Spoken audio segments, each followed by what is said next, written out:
प्रस्तुत uncommon common असामान्य सामान्य या सिरीजचे सगळेच भाग आपण बघितले असतील. आपल्याला माहितीच असेल की या सिरीजमध्ये आपण भेटतो अनकॉमन काम करणाऱ्या काही कॉमन व्यक्तिमत्वांना. आजच्याही भागात आपण भेटणार आहोत अशाच अनकॉमन व्यक्तिमत्वाला. मी बोलण्या अगोदर त्यांचं बघूया एक परफॉर्मन्स.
हा परफॉर्मन्स बघून आपल्या लक्षात आलंच असेल की आज आपल्याबरोबर आहेत प्रसिद्ध व्हायोलिन वादक श्रीमती स्वप्ना दातार.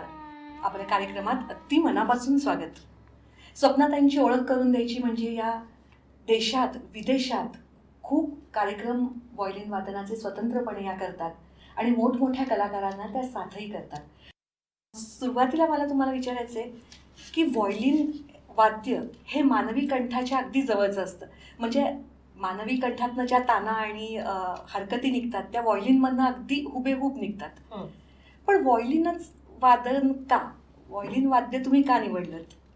लहानपण माझं सगळं तुळशीबागेत गेलं आणि थोडीशी बॅकग्राऊंड सांगायची तर आम्ही शेतकरी, माझे वडील शेतकरी आहेत, माझी आई गृहिणी, पण आम्ही 3 बहिणी. म्हणजे तेव्हा आम्हाला भाऊ नाही, आम्ही 3ही मुलीच. तर मग मुलींना काहीतरी तरी कला आणली पाहिजे असं माझ्या आईला वाटायचं.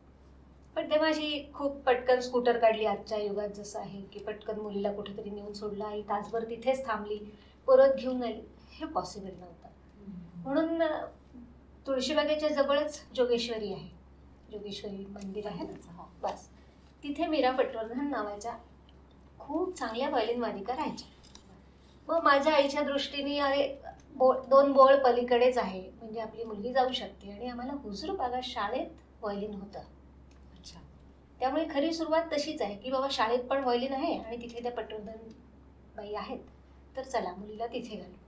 म्हणून खरं तर 10वी मध्ये मी तिथे जायला लागले. म्हणजे असं व्हायोलिनच का असं विचारलं तर मी ह्याचं उत्तर एवढंच देऊ शकते मग माझं डिग्री म्हणजे बॅचलर BA हे मी ललित कला केंद्र, तेव्हा पुण्यात पहिली बॅच आहे आमची ललित कला केंद्र, आता जे CPA centre for performing arts अशा नावाने पुणे विद्यापीठात चालतं. तिथली मी पहिली व्हायोलिनची विद्यार्थिनी आहे, बॅचलर पास झालेली. अरे वा. तेव्हा अतुल कुमार उपाध्यायांकडे मी ते 3 वर्षाचं शिक्षण घेतलं. मग माझं लग्न झालं, मग मी भोपाळला गेले. मग तिथे माझं पंडित वसंतराव शेवलीकर यांच्याकडे शिक्षण सुरू झालं. माझे सर आता 90 आहेत आणि स्टील आय एम लर्निंग. एक त्यांच्याकडनं एक ती सहज देण्याची जी वृत्ती आहे ना, ती बहुतेक त्यांच्याकडनं मिळाली, की फक्त व्हायोलिन शिकवून उपयोग होणार नाही, त्याच्या आजूबाजूच्याही गोष्टी थोड्या माहीत असायला हव्या. आणि तुमच्या घराचं नाव आहे परिवार, आणि इथे आल्यानंतर आमच्या लक्षात आलं की तुमचा खरंच खूप मोठा परिवार आहे. तुमचे विद्यार्थी पण खूप आहेत आणि तुमचं असं गुरुकुल पद्धतीचं आम्हाला वातावरण दिसलं इथे. हा किती लोकांचा परिवार आहे आणि कसं कसं चालतं तुमचं इथे काम सगळं? परिवार खूप मोठा आहे. पुण्यात येऊन मी माझ्या आईवडिलांच्या बरोबर हॉस्टेल, त्यांचं हे वर्किंग वुमेन्स हॉस्टेल होतं आणि वृद्धाश्रम होता. त्यांची त्यामागची भूमिका हीच होती की नातीला एकटं वाटू नये आणि आजीला त्याहून एकटं वाटू नये, म्हणून वरचे 2 मजले मुली राहायच्या, खालचा मजला आजी राहायच्या.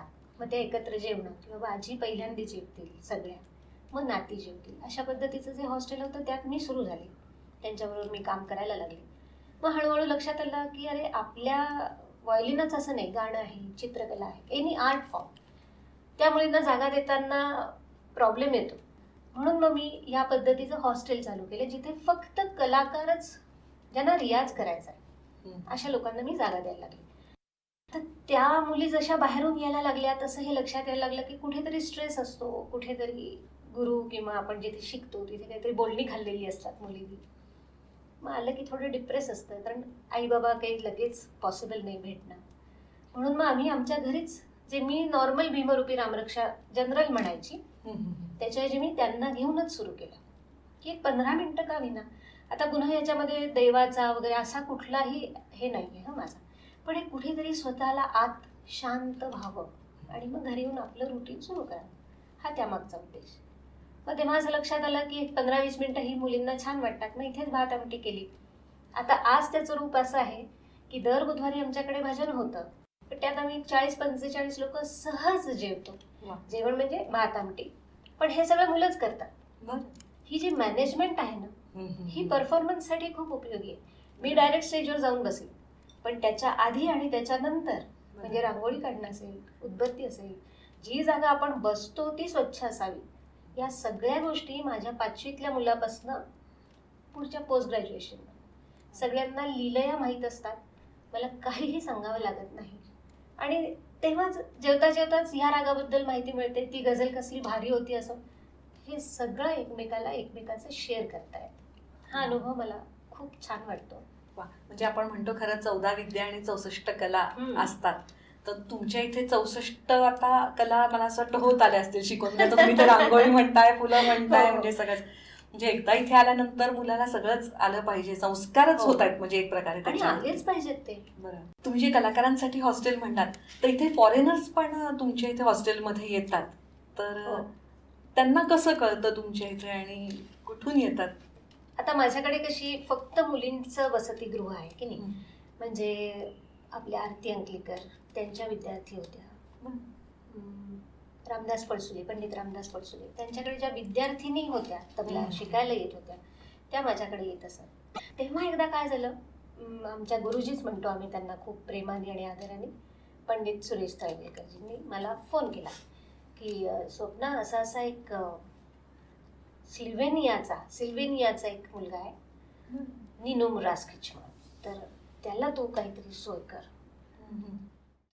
तो एक माणूस जो सुरू झाला ना, तो आज माझ्या या बाकी मुलांच्या, विभव आहे, ईश्वर आहे, सत्यम आहे, ह्या सगळ्यांच्या मदतीने आज माझ्याकडे फॉरेनर्सचं ग्रुप बुकिंग आहे. बरं, आज आम्ही लोक आयुर्वेद आणि संगीत या दोनही गोष्टींसाठी पुण्यात असं नाही, खूप ठिकाणी आम्ही लोक माहिती आहोत की ह्या लोकांचं इथे जेवण, खाण, राहणं, सांगीतिक अभ्यास आणि आयुर्वेद म्हणजे त्यांना पोषक वातावरण इथे हो, तुमच्या हो. हॉस्टेलमध्ये मिळतं, त्यांना हो. शिवाय मला असं वाटतं इंडियन कल्चरची पण त्यांना हो. खूप क्युरिओसिटी असते. I am so grateful to know Swapna and to be a witness to her work, which is truly coming from the heart. And her work is there completely in the service of others. I was so pleasantly surprised every step of the way with my time there, from the hospitality to the breakfasts in the mornings that Swapna made on her own for all the students, from the wonderful treatment they took us around town like we were their honored guests, and we definitely felt like we were. And we had so many wonderful experiences with them. We live for a week with very special people. Pariwar gave us a dive into this beautiful culture. It really touched our hearts. बरं, आणि तुम्ही कलाकारांसाठी राहण्याची तर व्यवस्था केलीच आहे, पण तुमच्या इथे तुम्ही ऑडिटोरियम पण एक छोटं बनवून घेतलंय. आता ते छोटं सभागृह म्हणजे अगं तरी 50-60 माणसं सहज बसू शकतात. आणि छान, मला अशी खूप आवड आहे म्हणून मी छान ते AC, साऊंड प्रूफ, म्हणजे कसं व्हायला लागलं आता व्हायलिन इथे तुला बाकी पण कला अभ्यासाला मुलं येतात, त्यामुळे ही गरज निर्माण झाली.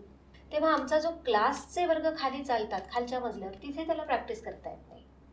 मग त्यांनी परत ते सगळं उठून आईबाबांना विचारायचं, मग त्यांनी कोणाला तरी जागेची सोय कशाला ना. त्याच्यापेक्षा ह्याच माहोलमध्ये त्यांच्यासाठी पण सोय. आणि हा फायदा मला का झाला की मला मुलांना पिक्चर दाखवायला खूप आवडतं. डॉक्युमेंटरीज असतात, खूप जुन्या गोष्टी असतात की ज्याच्यामध्ये मुलांनी ते बघितलं पाहिजे आणि हे मुलांनी एकत्रितपणे करावं, काहीतरी त्यांना ऐकायला मिळावं, कुणाला तरी लेक्चर डेमसाठी बोलवावं. मग ह्या सगळ्या गोष्टींसाठी मी कुठेतरी ऑडिटोरियम बुक करायचं आणि मी सगळ्या मुलांना घेऊन तिथे जायचं. काही गरज नाही ना. आणि म्हणून आम्ही ही गोष्ट इथेच केली आणि त्याचा आम्ही पुरेपूर फायदा करून घेतो. आणि ते मोठ्या कलाकारांना मला असं वाटतं बघून, त्यांचं ऐकून पण बऱ्याच गोष्टी शिकत असतील. हो. ते क्लासमध्ये तुमच्याकडनं तर ते शिकतातच. आणि बघून बघून म्हणजे इथे जे मोठी मुलं येतात ना, त्यांचं पण व्हायलिन आम्ही दर महिन्याला एक बैठक करतो. 2 पालक त्यांच्या घरी बैठक अरेंज करतात. माझ्यावर वेळ आली की आम्ही इथे अरेंज करतो. 1 डिश असते पण 40 लोकांचं. आणि ह्याच्यामध्ये ते मूल वाजवणार नसतं त्या दिवशी, ते आईबाबांना मदत करणार असतं. मग सतरंजा घालण्यापासून आपल्या घरामध्ये कसं बाबा हे अकोमोडेट करता येईल.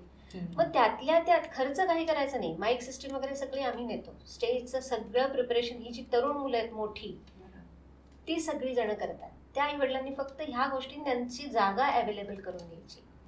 आणि असं आमचा, मला वाटतं आता ही 26वी मासिक सभा झाली या 6 महिन्यापूर्वीपर्यंत. स्वप्नाताई, तुमच्या परिवाराचा एक महत्त्वाचा धागा म्हणजे कला. तर तुम्ही मगाशी म्हणालात गाणं आणि वादन शिकवलं जातं, अजून काय काय शिकवलं जातं इथे? इथे आता ईश्वर घोरपडे आणि शुभदा आठवले या गाणं शिकवतात, दोघंही जण. आणि मंगेश करमरकर तबला त्याचे क्लास घेतो. अमृता गोपटे कथक शिकवते. तसे इथे पौरोहित्याचा वर्ग आहे. योगासना स्त्रियांसाठी म्हणून 3 वेगळे वर्ग आहेत. सत्यम दातार वेगळा योगा वर्गाचा, वेगळं त्याचं वेगळं सेशन आहे. माझी बहीण फुलांचं काय म्हणतात, कागजगिरी म्हणून तिचं एक काम आहे. तर त्याच्यासाठी म्हणून ती दुपारच्या वेळामध्ये इथे येऊन लोकांना कागदाची फुलं, ओरिगामीतलं असं काही. बरोबर. आणि सगळ्या कला, आपण या सगळ्या कलांविषयी बोलतो. बागकाम ही पण एक कलाच आहे आणि इथे तुमची इतकी सुंदर बाग फुललेली दिसते. तर ह्याच्यातही मुलांचं बऱ्याच मुलांची इन्व्हॉल्वमेंट. आता काल इथे छान बुलबुलनी खरं 3 पिल्लं पण दिलेत, पण आता माझी मुलं लॉकडाऊनमुळे ते बघायला नाहीयेत. पण त्यांना धने पेरायला देतो. म्हणजे कोबी आला त्यांचा तो काढायचा त्यांनी, मग तो घरी न्यायचा. कोथिंबीर खुडायची. आता काही काही हे शब्दही माहिती नसतात की कोथिंबीर ही खुडावी लागते आणि कोबी हा काढावा लागतो, हे पण त्यांना तसं माहिती नसतं. पण ते एन्जॉय करतात हे सगळं खूप. फिशना फूड घालण्याची त्यांच्या वेळा, त्यांच्या दिवस ठरलेले आहेत. कोणी कुठल्या दिवशी फिशला फूड घालायचं, पण ते एन्जॉय करतात आणि हे सगळं गरजेचं आहे असं मला वाटतं. म्हणजे मला असं वाटतं एकदा पालकांनी या क्लासला घातलं की वेगळ्या संस्कार वर्गाला त्यांना जाण्याची किंवा घालण्याची गरज नाहीये. इथे त्यांच्यावर सगळे छान संस्कार होत आहेत. आणि मुलांचा एक वाद्यवृंद पण तुम्ही तयार केला आणि त्याचे कार्यक्रम पण खूप होतात. म्हणजे आता आम्ही मला वाटतं 40-42 कार्यक्रम केले. आता माझी 25 मुलं व्हायलिन माझ्याशिवाय व्हायलिन वाजवतात. जेव्हा असं लक्षात आलं की एक विशिष्ट वयोगट एकत्र येतो, त्यांचे डायलॉग सेम असतात, त्यांच्या स्कूलचा रुटीन त्यांचं सेम असतं, मग त्यांच्यामध्ये काहीतरी तर इन्व्हॉल्वमेंट व्हायला पाहिजे. मला खूप विश्वास आहे की एकत्र येऊन जर विधायक काम झालं ना आणि ते ह्याच वयापासून समजलं तर ते पुढपर्यंत कंटिन्यू राहतं. आणि केवळ त्याच उद्देशाने खरं मी मुलांना एकत्र आणून स्वरस्वप्न नावाचा एक व्हायोलिन वृंद तयार केला. महोत्सवांमधनं वगैरे पण त्यांना बोलावणं येतं सगळ्या आणि मोठ्या खूप auditorium. महोत्सवातच ते लोक वाजवतात. हां, हां. हिराई महोत्सव आहे चंद्रपूरचा, म्हणजे फक्त पुणे मुंबईपर्यंत नाही गेलो आम्ही. ABP माझाने आम्हाला बोलवलं. देवेंद्र फडणवीस जेव्हा मुख्यमंत्री होते तेव्हा आम्ही त्यांच्यासमोर सादर केलं. शंकर अभ्यंकर, वाचस्पती शंकर अभ्यंकर, त्यांच्यासमोर आम्ही वाजवलं. दगडूशेठ हलवाईला यावर्षी आम्हाला बोलवलं होतं. म्हणजे अनेक महोत्सवात आम्ही खरं तर वादन केलेलं आहे. त्याच्यामध्ये मी निवेदनाचं काम करते, गोष्ट सांगते. गोष्ट याचा अर्थ हे करण्याच्या मागचा उद्देश काय आहे. मला नुसतं परफॉर्मन्स करायचंच नाही आहे, हे नक्की आहे. त्याच्यातनं काहीतरी समजलं पाहिजे. अशाच उद्देशाने आम्ही तो 1.5 तासाचा कार्यक्रम करतो, ज्याच्यात सगळं पाठ असतं मुलांचं आणि सगळं काउंटिंग सकट सगळं मुलं करतात. मी खरंच निवेदनाचं काम करते, बाकी मला यातलं काही माहीत नसतं. अर्थात याला ही सगळी टीम आहे. आम्ही 25 जण स्टेजवर, तेव्हा मागे 30 जण असतात. आणि त्यांचं बॉन्डिंग पण मला असं वाटतं या सगळ्यामुळे जास्त वाढत प्रचंड असेल आणि ते दिसतंही, म्हणजे प्रेक्षकांनाही ते त्यांचंही, जाणवतं. त्यांच्या आईवडिलांचंही, सगळ्यांचंच एकत्रित आहे. म्हणजे ते आम्ही प्रोग्रामच्या आधी दर मे महिन्यात आम्ही इथे राहतो. 15-15 दिवस आम्ही एकत्रच राहतो याच बिल्डिंगमध्ये, आणि त्याचा पण एक खूप मोठा परिणाम असतो. आणि 2च दिवसानंतर आमचा शो असतो. म्हणजे मी आईवडिलांचा संपर्क येऊच देत नाही. 15 दिवस माझ्याचबरोबर आईवडिलांना भेटायच्या वेळा दिलेल्या असतात, 1-1 तास भेटायचे. वा, आता तुम्ही इतकं छान मुलांबद्दल सगळं सांगताय, तर एकदा या सगळ्या मुलांचा एक परफॉर्मन्स आपण बघूया. अगदी नक्की.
वा, मुलांचा परफॉर्मन्स बघून खरंच जाणवलं की हा तुमचं, तुम्ही जे ग्रुप स्पिरिट आणि जे संस्कार म्हणत होतात ते खरंच बघायला मिळाले.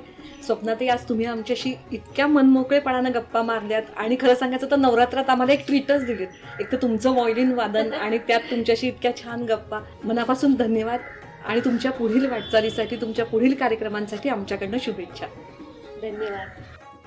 आपल्याला कसा वाटला आमचा हा व्हिडिओ नक्की कमेंट करा, आणि टर्मरिक लॅटे या आमच्या यूट्यूब चॅनलला लगेच सबस्क्राईब करा आणि लाईकसुद्धा करा.